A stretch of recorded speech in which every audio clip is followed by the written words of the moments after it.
Ci sono differenze tra il sistema ITS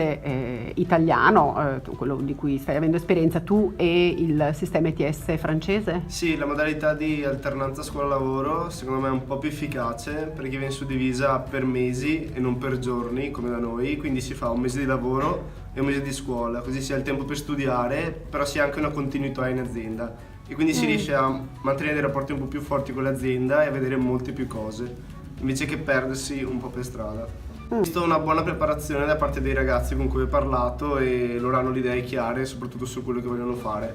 quindi è molto più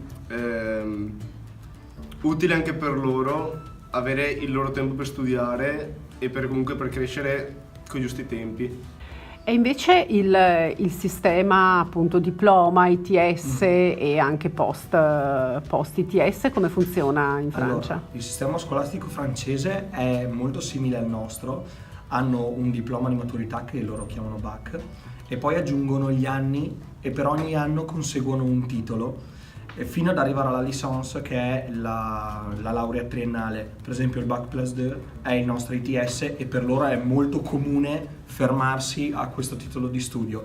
e c'è proprio questo grande divario tra chi non arriva a prendere il titolo di terza media, quello che possiamo paragonare come tale,